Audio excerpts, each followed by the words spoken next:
कैसे धरती की जो संरचना है, आंतरिक संरचना, वो 3 भाग में कैसे डिफरेंशिएट हुई, कैसे विभेदीकरण हुआ उसका, जब सब गैस और डस्ट के नेबुला से ही बना है। तो यह प्रश्न जो है स्वाभाविक है कि फिर वो कैसे नीचे कैसे भारी हो गया, ऊपर कैसे हल्का हो गया, ये सब कैसे हुआ। तो उसका सिंपल सा भौतिक विज्ञान से सीधे सीधे उसका कारण प्राप्त होता है हमको। और वो कारण है कि हुआ क्या कि घनत्व जो है, ये जो धरती को बनाने वाले जो भी उसके घटक हैं, जब उनका घनत्व जो है बढ़ता गया, इस पिंड का घनत्व बढ़ता गया, तो टेम्परेचर भी बढ़ा, तापमान भी बढ़ता गया घनत्व के बढ़ने से। ठीक है, फिर तापमान बढ़ा तो जिसका घनत्व अधिक है वो नीचे बैठता गया, केंद्र की तरफ घूमता हुआ पिंड है ना, तो केंद्र की तरफ जो है वो चलता चला गया। तो हैवियर, जो जितने भी हैवियर मिनरल्स थे, जो भारी जो खनिज थे, वो केंद्र की तरफ चले गए, और जो हल्के खनिज थे वो सतह की तरफ आ गए। इस प्रकार से धीरे धीरे धीरे करके उसका डिफरेंशिएशन हुआ है। और फिर उसी बीच में एक घटना और हो गई, बिग स्प्लैट। कोई बता सकता है कि बिग स्प्लैट क्या है? इसको हिंदी में कुछ होगा, लेकिन जो आपसे बताया था कि मंगल ग्रह के साइज से लगभग 3 साइज बड़ा, या नहीं भी बताया होगा तो एनसीईआरटी में लिखा हुआ है, 3 साइज बड़ा कोई पिंड पृथ्वी से उसके अर्ली स्टेजेस में ही, प्रारंभिक अवस्था में ही, जब वो बन रही थी पृथ्वी, तब उससे टकराया था और फलस्वरूप चंद्रमा टूटकर अलग हो गया था।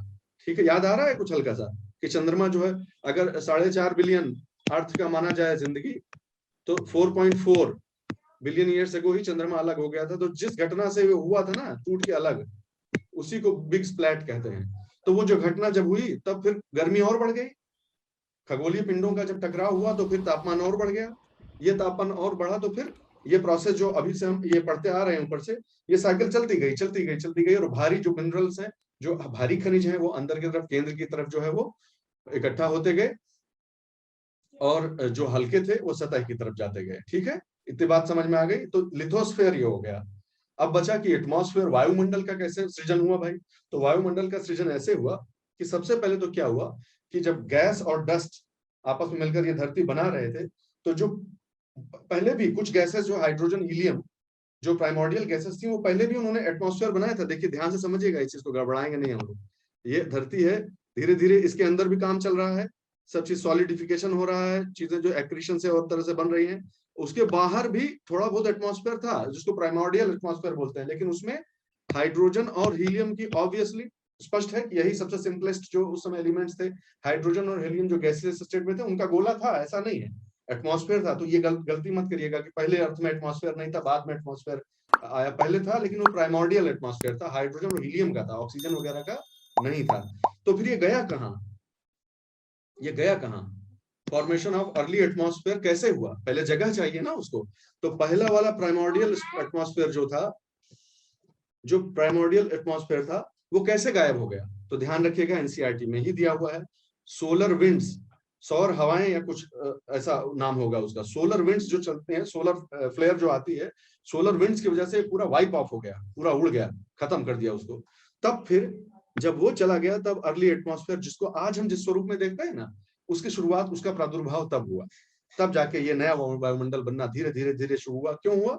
डी गैसिंग से हुआ। एक तो जो गैस कंप्रेस थी इस अर्थ में, गैस और डस्ट हमने बात की है कि इसका बना, उससे गैस बाहर छूटने लगी। ठीक है, जो सॉलिड स्टेट है, सॉलिड स्टेट से निकल के बाहर आने लगी गैस। फिर एक चीज और हुई कि वोल्केनिज्म वाली एक्टिविटीज, ज्वालामुखी प्रक्रियाएं, बहुत सारी घटनाएं होने लगी। उससे दो चीज ऊपर गया, धरती के सरफेस पर दो चीज गया बाहर, अंदर से बाहर गया कुछ चीज। क्या क्या गया? एक तो गया गैस, और दूसरा गया वेपर, वाटर वेपर। तो यहां से गैस और वाटर वेपर बाहर आया। ठीक है, वाष्प और गैस, ये दोनों चीज बाहर आया, और उससे फिर अर्ली एटमॉस्फेयर बना। अभी भी ऑक्सीजन बहुत नेग्लिजिबल अमाउंट में है। ऑक्सीजन उस सैचुरेशन में या उस प्रतिशत में नहीं है जितना हम आज देख रहे हैं, जिस पर जिंदा रहा जा सके प्रॉपरली, बहुत ही नेग्लिजिबल। अभी भी नाइट्रोजन वगैरह, कार्बन डाइऑक्साइड वगैरह, ये सब बहुतायत में थे। ठीक है, यहां तक सब लोग क्लियर हो गए एकदम? अब क्या हुआ ऐसा? तो यहां तक तो आ गए, वाटर वेपर ऊपर चला गया, गैस ऊपर चली गई। अब हुआ क्या कि यहां से एक, पहले थोड़ा सा, ये स्टेप पढ़ने से पहले ये स्टेप देख लीजिए, ये तीर जा रहा है, देखिए ऊपर। इसी समय क्या हुआ कि कूलिंग हुई, थोड़ा थोड़ा ठंडा होने लगा धरती। ऑब्वियसली समय समय जैसे बढ़ेगा, तापमान थोड़ा थोड़ा कम हुआ, और थोड़ा थोड़ा जो है उसमें शीतल होती गई, धरती शीतल होती गई। जब तो उससे हुआ क्या कि जो अभी अभी बताया था ना कि गैस और वाष्प ऊपर गई है, यही वाष्प जब तापमान कम हुआ तो ये संघनित होने लगे, कंडेंसेशन इनका होने लगा, और कंडेंसेशन के फलस्वरूप फिर क्या हुआ, प्रेसिपिटेशन, वाष्प का संघनन हुआ, और संघनन बन के वो जो है जल जो है अपनी गैसीय अवस्था में से, गैसीय अवस्था में से द्रवित अवस्था में, द्रव अवस्था में आ गया, और फिर वो बरसात के रूप में नीचे आने लगा। और साथ ही साथ क्या हुआ कि जो वायु उस समय के वातावरण में, वायुमंडल में जो कार्बन डाइऑक्साइड गैस थी वो पानी में घुल गई, ठीक है, वो पानी में घुलकर वो भी नीचे आ गई।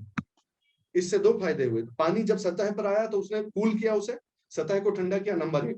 नंबर दो, वायुमंडल में जब कार्बन डाइऑक्साइड रहता है तो वो गर्मी गर्मी को जो है वो प्रेरित करता है ना, गर्मी को संरक्षित करता है। आप जानते ही होंगे, ग्रीन हाउस गैस वगैरह पढ़ते होंगे कि जितना ज्यादा कार्बन डाइऑक्साइड वगैरह ये सब बढ़ेगा तो तापमान बाहर नहीं रिलीज हो पाएगा, उसमें बंधा रह जाएगा वायुमंडल में, है ना। तो वही तब भी हो, तो फायदा क्या हुआ, डबल फायदा हुआ। कार्बन डाइऑक्साइड, जब कार्बन डाइऑक्साइड एटमॉस्फेयर से धरती पे गिरने लगा तो दो फायदा हुआ, एक तो पानी बन के गिर रहा है तो पानी से सतह ठंडी हो रही है, दूसरा यहाँ से धीरे धीरे CO2 जो है वो नीचे की तरफ आ रहा है हवा में से घुल के। तो इस प्रकार का मानते हैं कि जो है धीरे धीरे धीरे सतह ठंडी होने लगी, और इस कूलिंग यही कारण है इसका कि सतह ठंडी होने लगी, और उससे महासागरों का निर्माण हुआ जिन्हें हम आप आज देखते हैं। इस स्वरूप में ही नहीं, मतलब पहले जो प्रथम महासागर थे उनका फिर निर्माण हुआ, ठीक है। और उस महासागर में लगभग कितना 3800 मिलियन ईयर्स अगो, अगर मैं ठीक से याद कर पा रहा हूं, 3800 मिलियन ईयर्स अगो उस महासागर में पहली बार जो छोटे छोटे माइक्रो ऑर्गेनिजम्स पैदा हुए, जो जीवन, जिनको जीवन का सरलतम रूप कहा जा सकता है, उनमें फिर फोटोसिंथेसिस, प्रकाश संश्लेषण करने की क्षमता पैदा हुई, ठीक है। प्रकाश ओशियन से ही शुरुआत हुआ है सारा, याद रखिएगा। तो ओशियन से, महासागर से प्रकाश संश्लेषण करने वाले जीव हुए, और ओशियन पूरा फिर, और उससे क्या फर्क पड़ा, उससे क्या फर्क पड़ा प्रकाश संश्लेषण होने से, याद रखिएगा। एक ही चीज अगर याद रख पाए, यस यस बिल्कुल सही जवाब बच्चों, तो हमेशा याद रखिएगा, एक ही चीज याद रख पाए प्रकाश संश्लेषण के बारे में, तो याद रखिएगा कि उससे ऑक्सीजन बनता है, ठीक है। तो उससे खूब ऑक्सीजन बना, सैचुरेट हुआ, और 2000 मिलियन ईयर्स तक ऐसी सिचुएशन आ गई कि वातावरण जो है वो पूरा, तो 3800 मिलियन के आसपास समझ लीजिए सब चालू हुआ जिंदगी वगैरह, और 2000 मिलियन ईयर्स आते आते स्थिति ऐसी हुई कि वातावरण में, वायुमंडल में खूब सारा ऑक्सीजन आ गया, और तब ये प्रोसेस चालू हुई। देखिए मॉडिफिकेशन फिर ऐसे हो गया, तो ये दोनों साथ साथ चलते आए, एटमॉस्फेयर और हाइड्रोस्फेयर, लिथोस्फेयर कोई अलग अलग चीज नहीं है, सब धीरे धीरे एक के बाद एक स्टैगरिंग तरीके से ये साथ साथ चलते आए हैं, और आज वातावरण का इस स्वरूप में निर्माण हुआ है जो हम आज देखते हैं। ये आपको बताना रह गया था, तो मैंने सोचा एक छोटी सी स्लाइड इसमें इंक्लूड कर दूंगा। ये आप जानते ही हैं, ये भी आप अच्छे से जानते हैं,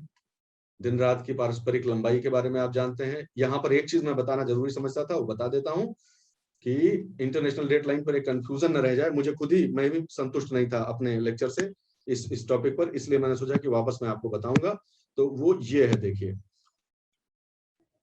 सब देश कहेगा, हर देश कहेगा कि जब हमारे यहाँ सूरज उगे तभी जो है समझिए सवेरा हुआ है। तो तिथि की शुरुआत तभी होगी जब, इतना तक तो आपको बताए थे कि तिथि की शुरुआत हम तब मानेंगे जब हमारे यहाँ सूरज उगेगा। अरुणाचल प्रदेश में जब सूरज उगेगा तब हम मानेंगे कि हाँ हमारा आज का तिथि चालू हो गया। लेकिन ऐसे तो फिर वही कंफ्यूजन हो जाएगा, हर देश का अपना अलग टाइम होगा। ऐसी ट्रेन का क्या होगा, ऐसे फ्लाइट्स का क्या होगा जो एक देश से दूसरे देश जाते हैं, या कहीं कहीं एक कॉन्टिनेंट से दूसरे कॉन्टिनेंटल टाइप की डिस्टेंस तय करती है ना। जैसे वहां वो चलती है ना, इसमें रशिया में इतना बड़ा एक्सपेंस है रशिया का कि वहां पर जो है लेनिनग्राड से शुरू होकर व्लादिवोस्टोक स्टेशन तक जाती है ट्रेन। तो ऐसे में 10-12 बार उनको घड़ी मतलब कैसे होगा फिर। तो इसलिए कहा गया कि कोई एक लाइन डिसाइड कर लेते हैं, ना हमारा ना तुम्हारा, जैसे होता है ना हिंदुस्तान कि ना हमारा ना तुम्हारा, बीच का एक चीज डिसाइड कर लेते हैं। जब वहां सूरज उगे तब समझो तिथि की शुरुआत हुई।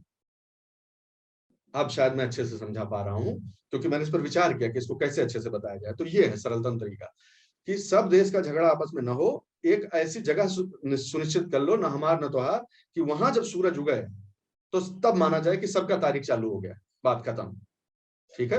तो ये इंटरनेशनल डेट लाइन है, समझिए, सरल रूप से मैंने आपको बता दिया। अब तारीख की शुरुआत यहां से होगी, कुल मिलाकर बात हो गई कि तारीख यहां से शुरू होगा, बात खत्म। तो अब देखिए ध्यान से, या देखिए यहाँ मंडे चालू हो गया है ना, यहाँ सोमवार शुरू हो गया है इस तरफ। तो इसको क्योंकि शुरुआत मान लिया गया, और धरती ऐसे जा रही है, इस तरफ जा रही है, तो धरती इधर उधर जाती जाएगी, तो सोमवार इधर सोमवार चलता जाएगा, और इधर जो रविवार था वो समेटता जाएगा। आप समझ गए बात, इधर चीजें ये घूम के इधर आएगा जब, तब ये सोमवार देख लेगा खुद, ये चीज घूम के आएगी और सोमवार मिल जाएगा इसको, और रविवार खत्म होता जाएगा, समेटता जाएगा। इसको कालीन की तरह समझिए कि एक तरफ कालीन जो है वो जो समेट रहा है, समेटता जा रहा है, पीछे से समेटता चला आ रहा है। तो वो उस तरह के सिचुएशन उसको समझिए कि इंटरनेशनल डेट लाइन के इस तरफ अगर जाएंगे आप तो आप पुराने दिन में जा रहे हैं, और इस तरफ जाएंगे तो नई तारीख में जा रहे हैं, क्योंकि यहीं से तारीख की शुरुआत होती है, बात ये तय हो चुकी है। ठीक है, तो इस पर अगर कोई घुमा फिरा के, जवाब तो हम पहले ही सीख चुके थे, लेकिन फिर भी हमने सोचा नए तरीके से भी सीख लीजिए कि इंटरनेशनल डेट लाइन जो है काल्पनिक रेखा है, मानी गई है, उसके अगर इधर से इधर जाए तो क्या होगा, इधर से इधर जाए तो क्या होगा, तो अब आप सीधे सीधे देख सकते हैं। वो मैगेलन था, गैलीलियो हम बोल रहे थे ना, नाम भूल गए थे। मैगेलन तो था जिसने जहाज से चक्कर लगाया था पूरा अटलांटिक ओशन और पैसिफिक ओशन का, और जब वो पहुंचा था तो वो 5 सितंबर के हिसाब से पहुंचा था, जबकि तारीख 6 सितंबर थी। तो वो एक दिन का जो ये इजाफा है वो यही इजाफा है दोस्तों, ये ध्यान रखिएगा इस चीज को कि इस तरफ जो है वो सोमवार जैसा है इस एग्जाम्पल में, और यहाँ रविवार है, संडे है। ठीक है, तो आप यहाँ से कूद के अगर यहाँ आ जाइए तो आप तो पहले देख चुके ना संडे, तब तो आपके यहाँ मंडे आया था, आप तो पहले ही संडे देख चुके थे। आप यहाँ आएंगे तो फिर आप संडे फिर से चालू हो जाएगा मिडनाइट। तो इस तरफ कह लीजिए कि सोमवार की आधी रात यानी शुरू होने वाली आधी रात जो है, और इधर रविवार की आधी रात होगी। तो ये इस तरह से कभी कभी पूछ ले तो आप बस डायरेक्शन याद रखिएगा वेस्टवर्ड्स और ईस्टवर्ड्स का, कि भाई इंटरनेशनल डेट लाइन से ही ऐसे सूरज जाता है, तो इंटरनेशनल डेट लाइन से याद रखने के लिए ऐसा समझ लीजिए कि ऐसे सूरज जाता है ना, तो फिर ऐसे ही तारीख जाएगी, यहाँ से तारीख शुरू होगी और पूरा चक्कर जब लगेगा तब वो 24 घंटा पूरा हो जाएगा, बात खत्म। ये एक छोटी सी चीज थी जो मैंने सोचा अभी बता देता हूँ, फिर आगे बढ़ जाते हैं। ये आप देख चुके हैं, हम लोग ये भी देख चुके हैं हल्का सा, ये सब नोट्स में देख लीजिएगा एक बार। आज हम पढ़ना चाहें क्योंकि मैं थोड़ा सा आगे बढ़ना चाहता हूं आप लोगों को, हालांकि वो भी बेसिक ही है। ये एक नया चित्र मैंने जोड़ दिया है ताकि किसी को कोई कंफ्यूजन ना हो जाए। अर्थ का जो इंटीरियर स्ट्रक्चर है दोस्तों, थोड़ा सा रिवाइज भी कर देता हूं क्विकली, जल्दी से आपको बता देता हूं। अर्थ के इंटीरियर स्ट्रक्चर को हमने पढ़ा था कि हमें सबसे बढ़िया महत्वपूर्ण जानकारी मिलती है दो जगह से, एक अर्थक्वेक से और दूसरा ज्वालामुखी से। ठीक है, दो तरह से बहुत इंपॉर्टेंट जानकारी मिलती है। अर्थक्वेक में सिंपल सा एक ही चीज याद रखना है कि 3 तरह के तरंगे होती हैं, पी वेव्स, एस वेव्स और एल वेव्स, जिसमें से पी वेव्स और एस वेव्स जो है बहुत मदद करती है हमें जानने में, क्योंकि ऐसा संयोगवश मामला ऐसा है कि पी वेव जो है वो तो सॉलिड लिक्विड सब में चली जाती है, लेकिन जो एस वेव्स हैं वो लिक्विड को नहीं पार कर सकते, और क्योंकि वो इस आउटर कोर को पार नहीं कर पाते इसलिए ऐसा अंदाजा लगाया जाता है, ऐसा निष्कर्ष निकाला जाता है कि हो ना हो आउटर कोर लिक्विड है। केवल यही नहीं, सिर्फ ठोसीय अवस्था या द्रवीय अवस्था का ही वो आभास नहीं कराती हैं वो तरंगे यह भी आभास कराती हैं कि कहां पर कितना घनत्व है। उनकी स्पीड पर जैसे जैसे प्रभाव पड़ता है अंदर जाने पर, उससे अंदाजा लगाया जाता है कि कौन सी लेयर, कौन से स्तर का जो घनत्व है वो कैसा है। तो आज हम जानते हैं सब। तो अब आप बताइए कि नीचे जाते जाते पृथ्वी का घनत्व घटता है कि बढ़ता है? बढ़ता है। क्यों? बढ़ता है सर। तापमान और घनत्व दोनों बढ़ता है। ठीक है, वो तो ठीक है। क्यों सर बढ़ता है? घनत्व सर क्यों बढ़ता है? बढ़ता है। बढ़ता है सर। अब मेरा सवाल है क्यों? सर प्रेशर बढ़ता है। नीचे सर पृथ्वी का गुरुत्व बल अधिक होता है। ओके, प्रेशर दाब है, किसी ने दाब कहा, किसी ने गुरुत्व बल कहा। और हम चाहते हैं यही चीज, आप थोड़ा सा नजरिया अपना बदलें। और अभी तो पढ़ा था सर जो भारी पदार्थ है वो नीचे चले जाते हैं, तो चले गए हैं, ऑलरेडी चले गए हैं। अभी तो पढ़ा था अर्थ के फॉर्मेशन में कि ये जो पूरी प्रक्रिया हुई है लाखों करोड़ों वर्षों तक, ये जो हुआ है उसमें यही तो हुआ था कि जो भारी थे वो नीचे जो है तलछटी में चले गए थे। तो हो गया आंसर, क्योंकि अर्थ का फॉर्मेशन ही ऐसे हुआ है कि जितने निकल और आयरन वाले जो भारी पदार्थ थे वो नीचे चले गए, सिलिकेट्स वगैरह जो सिलिका के थे वो ऊपर रह गए। हो गया आंसर, खत्म है ना। तो बहुत इस तरह से लॉजिक लगाना जरूर समझिए कि ऐसे रटना नहीं है किसी चीज को। ये भी एक चीज सीखे थे कि पी वेव्स जो है वो चलती हैं जिस डायरेक्शन में, उसी डायरेक्शन में जो है स्प्रिंग की तरह बढ़ती फैलती हैं, और जो एस वेव्स हैं वो ट्रांसवर्स चलती हैं। ठीक है, इसको कोई भी जामा पहना के किसी भी शब्द में पूछ ले तो आप घबराइएगा नहीं, आंसर दीजिएगा, ये याद रखेगा। एक हम सोचे ये भी बना दें आपके लिए, ये ठीक से वो तो हम देख ही लिए थे सारा इधर वाला, ये एक ताकि कोई कहीं किसी तरह का कंफ्यूजन न रह जाए। इतनी तरह की डिसकंटिन्यूटीज हैं दोस्तों, जो असंबद्धता जहां जहां जो है गैप आता है, समझिए गैप कह लीजिए या गैप ना कह लीजिए, तो जहां से कोई नई चीज शुरू होती है, संक्रांतियां होती हैं, तो वो इतनी तरह की हैं। क्रस्ट में ध्यान से देख लीजिए, इसको भूलिएगा मत। आई डाउट कि इस तरह का रटा रटा क्वेश्चन पूछेगा, लेकिन फिर भी जाने रहिए, कहीं आ जाए कि क्रम में लगाने को आ जाए या ऐसा आ जाए। तो क्रस्ट जो है, क्रस्ट के अपने आप में जो फॉल्ट होती है, बेसाल्ट और ग्रेनाइट इससे मिलकर बना होता है। तो जितना कॉन्टिनेंटल पार्ट है ना, कॉन्टिनेंटल पार्ट को क्या बोलेंगे हिंदी में भाई, एक तो ओशियानिक बेसिन हो गई, महाद्वीपीय सर। महाद्वीपीय, हाँ महाद्वीपीय और महासागरीय दो होते हैं। तो महाद्वीपीय जो क्या बोलेंगे उसको, महाद्वीपीय पटल जो है उसके नीचे महासागरीय तल है। तो जो महासागरीय तल होता है, महासागरीय बेसिन होती है, वो उसमें मेनली जो आपको बताया था कि वो पतला हो जाता है, और जबकि जहां पर महाद्वीप पाए जाते हैं वो काफी मोटा होता है, उस क्रस्ट की मोटाई वहां ज्यादा होती है। तो जहां इस क्रस्ट में ही एक फॉल्ट पाई जाती है ग्रेनाइटिक अपर क्रस्ट और लोअर क्रस्ट के बीच में, ऐसे समझ लीजिए। तो अपर क्रस्ट और लोअर क्रस्ट के बीच में भी एक फॉल्ट होती है जिसे कॉनराड डिस्कंटिन्यूटी कहा जाता है। उसके बाद जब बढ़ेंगे तो क्रस्ट और मेंटल के बीच में, क्रस्ट और मेंटल के बीच में फिर एक डिस्कंटिन्यूटी आएगी जिसे मोहोरोविसिक डिस्कंटिन्यूटी कहते हैं, मोहो डिस्कंटिन्यूटी शॉर्ट में कहा जाता है, ठीक है। फिर अपर मेंटल और लोअर मेंटल के बीच में जो आता है उसे रेपिटी डिस्कंटिन्यूटी कहा जाता है। उसके बाद लोअर मेंटल और आउटर कोर के बीच में गटनबर्ग डिस्कंटिन्यूटी। अब हम इसमें आपको पूछेंगे, अगर हमें पूछना पड़ेगा कि इनमें से निम्नलिखित में से कौन सी डिस्कंटिन्यूटी से एस वेव्स जो है वो डिफ्लेक्ट हो जाती हैं, पार नहीं कर पाती हैं। समझे आप हमारी बात, कि हम सीधे ये नहीं पूछेंगे आपसे कि एस वेव्स क्या नहीं, किसको नहीं पार कर पाती। हो सकता है हम डिस्कंटिन्यूटी पूछ लें कि कौन सा वो जोन होगा जहां से एस वेव्स का आगे बढ़ना संभव नहीं होगा। एक रिपीटेड डिस्कंटिन्यूटी, दो लेमन डिस्कंटिन्यूटी, ऐसा करके कहीं ना फंसा दो। तो आप जानते हैं कि ये जो कोर है यहां से डिफ्लेक्ट हो जाती है, यहां से आगे एस वेव्स लिक्विड में नहीं जा पाती हैं। तो ये ध्यान रखिएगा कि गटनबर्ग डिस्कंटिन्यूटी। और लास्ट में आउटर कोर और इनर कोर के बीच भी एक डिस्कंटिन्यूटी होती है जिसे लेमन डिस्कंटिन्यूटी कहा जाता है। जस्ट फॉर योर नॉलेज, ये सब भी नाम देख लीजिएगा, गड़बड़ाइएगा मैं नहीं। लिथोस्फेयर तो जान ही गए हैं आप कि क्या होता है।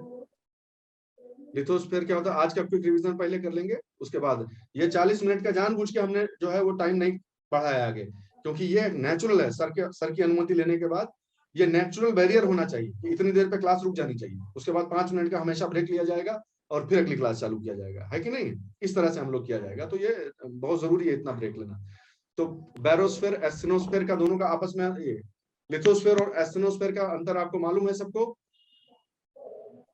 लिथोस्फेयर में ध्यान रखिएगा, खाली क्रस्ट मत समझिएगा, बस इतना ही मुझे कहना है कि crust plus upper most solid part of mental. Yes, बिल्कुल सही। और एस्टेनोस्फेयर कोई बोले तो बोलिएगा कि अपर मेंटल का वह पार्ट जो वीक और विस्कस, वीक और जो है फ्लूइड जैसा है मोल्टन स्टेट में, उसको जो है एस्टेनोस्फेयर कहते हैं। बाकी आप जानिए बीच में आता है, मीजो मतलब बीच में होता है, उसका हिंदी जो उसके संज्ञाएं हैं वो देख लीजिएगा प्लीज, ठीक है।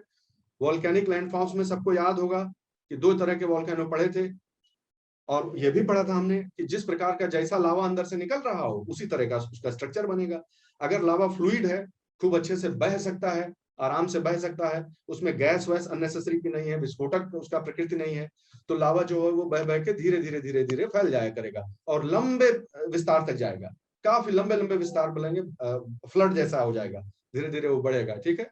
लेकिन अगर उसमें जो थिक है, बहुत गमी है, गोंद जैसा है और बहुत ज्यादा अधिक चिपचिपा है, तब फिर वो रह रह के सूख जाने की प्रवृत्ति होगी उसकी, और रह रह के यहाँ फंस जाया करेगा, फिर प्रेशर बिल्डअप होता रहेगा, एकदम से धड़ाम से उसका विस्फोट हो जाएगा। तो ये आपको ध्यान होगा कि हमने दोनों का जो है वो चर्चा की थी कि उनकी प्रकृति के बारे में, और ये स्ट्रेटोवॉल्केनोज कहलाते हैं। और ये शील्ड वॉल्केनोज, देखिए शील्ड बनी ही जा रही है, शील्ड ही तो बन रही है, तो शील्ड वॉल्केनोज उनको कहते हैं। फिर हमने देखा था कि इनके उदाहरण क्या है, आपको बताया था कि जितने विस्फोटक टाइप के ज्वालामुखी जावा सुमात्रा के साइड में है वो सब इस टाइप के हैं, और ये जो सिंपल चुपचाप चलते हैं, धीरे धीरे चलते हैं बिना विस्फोट के ज्यादा, वो हवाईयन आइलैंड्स का हमने एग्जांपल लिया था, आपको याद होगा तो, ठीक है। ऐसा ही कुछ हमारा जो दक्कन का पठार है ना, उसमें भी इसी प्रकार की एक्टिविटी हुई होगी, क्योंकि लावा बहुत दूर तक फैला हुआ है, लाखों लाख स्क्वायर किलोमीटर तक फैला हुआ है। फिर अलग अलग तरह के जो है शेप्स हमने देखे थे, याद होगा आपको कि 2 तरह के शेप को 2 भाग में बांट लीजिए समझने की आसानी के लिए। शेप मतलब लैंडफॉर्म बोलना चाहिए हमको, लैंडफॉर्म। वॉल्केनो से रिलेटेड, ज्वालामुखी से संबंधित कितने लैंडफॉर्म्स हो सकते हैं, कितनी संरचनाएं हो सकती हैं, तो 2 तरह से हो सकती हैं। एक जो अंदर ही रह जाएं, एक जो अंदर ही अंदर रह जाए सतह के, और एक जो बाहर आ जाए। तो अंदर वाले कितना था, सबको याद होगा, बैथोलिथ होते हैं, डाइक है, सिल है, लैकोलिथ है, लोपोलिथ है, फैकोलिथ है। इतने अंदर वाले पढ़े थे हमने, है नहीं?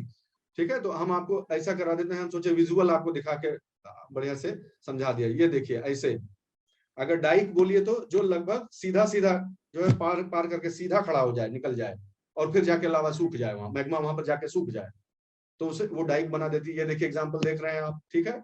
इसी प्रकार सिल जो है वो ऐसे ऐसे हॉरिजॉन्टली जो है अगर हो जाए, पट पट तरीके से, ये देखिए पूरा का पूरा स्ट्रक्चर आपको दिख रहा है, देखिए ये सिल्स दिख रही हैं आपको, ठीक है। लैकोलिथ क्या होता है, ये आपको बताया था कि मशरूम के शेप का अगर बन जाए, मशरूम जैसा स्ट्रक्चर बन जाए, ये देखिए यहाँ पर बनता हुआ दिख रहा है मशरूम जैसा ये। अब ये क्योंकि इरोड हो गया, ध्यान रखिएगा, ये सब जमीन के अंदर वाले लैंडफॉर्म्स है, गड़बड़ाइएगा मत कि सर ने तो फोटो में दिखाया था, दिख रहा था, ये जमीन के अंदर ही थे। बाद में जब सब उनके अपर पोर्शन का इरोजन हो गया, बाकी सब मटेरियल इरोजन हो गया, हट गया, जल के कारण, वायु के कारण, तापमान वगैरह के कारण, मास वेस्टिंग के कारण जब हट गया, तब ये दिख रहा है, एक्सपोज अब हुआ है, ध्यान रखिएगा, इसको गड़बड़ाइएगा हम नहीं। तो इसी बात पे बताइए भाई कि ये क्या चीज है, आपके हिसाब से अंदाजा लगाइए कि क्या है, कौन सा लिथ है? कंसेप्ट क्लियर हो जाएगा, बताइए भाई। Sir laccolith. हाँ, अब एक बार और दिखाता हूँ, फिर बताइए, दिमाग लगाइएगा। इतना बड़ा ये जो स्ट्रक्चर है, देख रहे हैं? Yes sir. एक बात हमेशा ध्यान रखिएगा, लैकोलिथ का सबसे इंपॉर्टेंट कैरेक्टर क्या है कि मशरूम होना चाहिए उसमें। ये डंडी बहुत इंपॉर्टेंट है, क्योंकि इसी डंडी से नीचे से जाता है माल, ठीक है। तो इस चित्र में मैं समझ सकता हूँ, आपकी भी परेशानी समझ सकता हूँ कि इसमें पूरा चित्र तो कभी दिखेगा नहीं कि नीचे क्या है। फिर भी कल आपको दिखाया था, ये भुवनगिरी का मैंने दिखाया था कि हैदराबाद के पास चालुक्य वंश ने उस पर किला भी बनवाया था, याद होगा आपको। तो भुवनगिर इसको बोलते हैं। जी सर। बैथोलिथ का एग्जाम्पल है, आपको ध्यान हो तो। यस। याद आया? ये बैथोलिथ्स हैं। तो जितने भी massive structure, dome shaped massive structure जो आपको मिलेंगे वो बैथोलिथ्स होंगे मोस्ट लाइकली। फिर ये बताइए, याद है किसी को? सिल है सर। नहीं, ये शेप देखिएगा, शेप सर फैकोलिथ है, उल्टी कढ़ाई। याद है? हाँ, कढ़ाई वाला याद है। इसी से आपको दिमाग लगाना पड़ेगा। ये और ये क्या है? काला वाला। ये दोनों में आपका टेस्ट हो जाएगा अंतर अभी। कौन सा उल्टी कढ़ाई है और कौन सा सीधी कढ़ाई है? उल्टी कढ़ाई फैकोलिथ है। ठीक है, वो तो आपको ध्यान है। सबको याद आया? Yes sir. सबको याद आ गया चीज? जी सर। लोपोलिथ याद है ना? लोपोलिथ और फैकोलिथ, ये दो चीज, लोपोलिथ और फैकोलिथ अगल बगल दिख रहे हैं आपको। ये दो नई चीज आपको बता रहा हूँ जो कल नहीं बताई थी, जल्दी से सुन लीजिए। जब लावा, यही इसका एग्जांपल दे देता हूं मैं आपको, जब लावा बह बह के खूब बड़े बड़े विस्तार में ऐसे फैल जाए और उसके लेयर के ऊपर लेयर, लेयर के ऊपर लेयर, लेयर के ऊपर लेयर बहता जाए, तो अब होगा क्या कि जहां लावा रुका है ना, देखिए जैसे यहां पर मान लीजिए यहां से बहा लावा और ऐसे बहता गया, एक लेयर, दूसरा लेयर बहा, उस पर तीसरा लेयर बहा, तो जहां पे अमूमन रुकेगा ना, वहां एकदम खड़ी चट्टान होगी। ये एग्री करते हैं आप लोग? समझ सकते हैं इस चीज को कि जहां पर लावा रुकेगा वहां एकदम खड़ा चट्टान होगा एकदम से। तो वो नॉर्मल पहाड़ की तरह नहीं होगा कि धीरे धीरे धीरे ऐसे जाए ना, एकदम खड़ा, ऐसा नहीं होगा, एकदम खड़ा चट्टान हो जाएगा। तो उससे जो छोटा पठार बनता है ना, अगर बहुत बड़ा हो तो उसे पठार कहते हैं, जो बहुत छोटा बनता है स्ट्रक्चर, छोटा छोटा स्ट्रक्चर, उसको कहते हैं मीजा। याद रखिएगा, हमारे देश में भी खूब मिलता है ये मीजा वगैरह। ये जितना भी, ये जानते हैं, जितना भी इधर वेस्टर्न घाट के आसपास, वेस्टर्न घाट समझ रहे हैं ना सब लोग?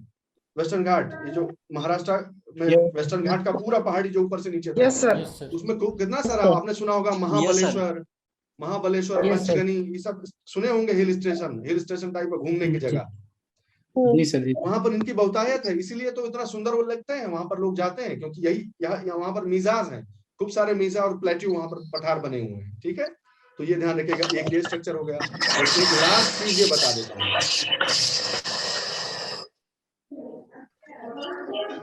भाई, प्लीज अपने आप को वो कर दीजिए, शांत कर लीजिए अपने आप को, किसी का बहुत आवाज आ रहा है भाई। Who is that? Let me see.